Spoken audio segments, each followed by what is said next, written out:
The first encounter happened just after midnight on a Tuesday in early fall. I was driving home from a friend's apartment, taking a longer route through a quiet residential neighborhood to avoid highway construction. The air was cold, the kind that fogs your breath, and the streets were empty in a way that felt unnatural, as if the entire neighborhood had been shut off for the night. Most of the houses were dark, with only the occasional porch light glowing dimly. As I slowed to a stop at a four-way intersection, I noticed a man standing on the sidewalk beneath a flickering streetlight. At first, he didn't register as anything unusual. People walk at night all the time. But there was something about how still he was. He wasn't pacing or checking his phone or smoking. He was just standing there facing the road, hands at his sides, like he was waiting for something. I stopped fully at the sign, my headlights washing over him. That's when I realized he was staring straight at my car. His face was blank, emotionless, and his eyes didn't move as I rolled forward. I felt a brief spike of unease but told myself I was overthinking it. I turned left and continued down the street. A few seconds later, I checked my rearview mirror. The man had stepped off the sidewalk and was now standing in the middle of the intersection, still watching my car. He hadn't waved or shouted. He hadn't reacted at all. He just stood there, motionless, as if he had been placed there deliberately. I pressed harder on the gas, my heart starting to race. 2 blocks later, I slowed again for another stop sign. I remember feeling relieved as I approached it, thinking the moment was behind me. That relief vanished instantly when I looked up and saw the same man standing on the corner ahead, under a different streetlight, in the exact same posture. There was no possible way he could have walked there that quickly. The realization sent a jolt of panic through me. I didn't stop this time. I ran the sign and sped through the intersection, my hands gripping the steering wheel so tightly they hurt. I didn't slow down until I reached my driveway. I pulled in, shut off the car, and sat there for a full minute, listening to my own breathing. When I finally worked up the courage to look back down the street, it was completely empty. No man, no movement, just quiet houses and still air. I never saw him again, but I never took that route after midnight again either. The second encounter happened while I was working a night shift as a security guard at a small warehouse on the outskirts of town. The job was usually boring. Most nights were spent sitting in a guard booth, watching camera feeds, and doing a patrol once every hour. The warehouse was surrounded by a chain-link fence with a dense stretch of woods behind it.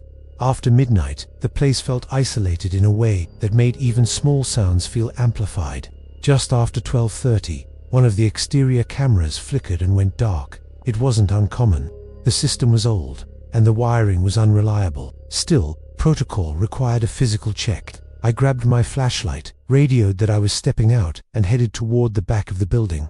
The night was unusually quiet. No wind, no insects, no distant traffic. My boots crunched against the gravel as I walked, the sound echoing in the open space. Halfway to the camera pole, I heard footsteps behind me. They were slow and deliberate, matching my pace. I stopped walking. The footsteps stopped too. I turned around, sweeping my flashlight beam across the darkness. There was no one there. The fence line was empty, and the woods beyond it were still. I laughed nervously to myself and kept walking, telling myself it was probably an animal or just my imagination filling in the silence. When I reached the camera pole, I noticed immediately that the cable hadn't been cut or damaged. It had been unplugged cleanly, as if someone had intentionally disconnected it. As I crouched down to plug it back in, the feeling hit me all at once. That unmistakable sensation of being watched, not from far away, but from very close behind me. My skin prickled, and every instinct told me not to turn around.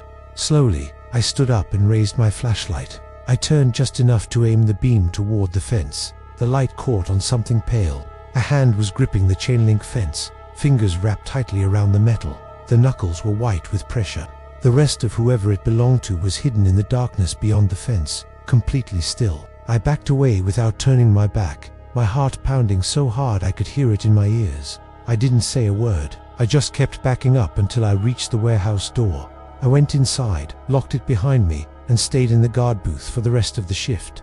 The camera feed came back on by itself a few minutes later. When the morning shift arrived, there was no sign that anyone had ever been there. The third encounter happened in my apartment on a night when I couldn't sleep. It was a little after midnight, and the building was quiet, the kind of quiet that makes every small sound feel suspicious. I was lying in bed, scrolling through my phone, when I heard a soft knock at my front door. 3 gentle taps. Not loud or aggressive, just enough to be heard. I froze, listening. No one ever came by that late, especially unannounced. After a few seconds, I heard the knocking again, slightly louder this time. I got out of bed and walked toward the door, my heart already starting to race. I checked the peephole. The hallway was empty, the lights buzzing faintly overhead. I told myself someone must have knocked on the wrong door, maybe a drunk neighbor.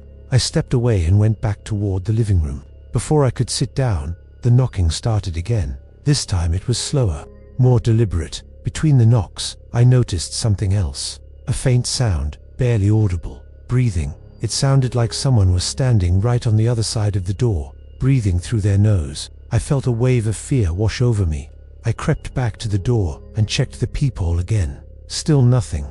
My hands were shaking as I quietly locked the deadbolt, even though I was pretty sure it was already locked. The moment the lock clicked, the knocking stopped. The breathing stopped too. I stood there for a long time, listening for any sound at all. Eventually, I went back to bed, but I didn't sleep. The next morning, when I left for work, I noticed muddy footprints on the carpet outside my door. They were facing inward, as if someone had been standing there for a long time. The final encounter happened while I was driving home through a rural area after a late family gathering. It was well past midnight, and the road cut through open farmland, with long stretches of nothing between small clusters of houses. My radio lost signal, filling the car with static, so I turned it off and drove in silence.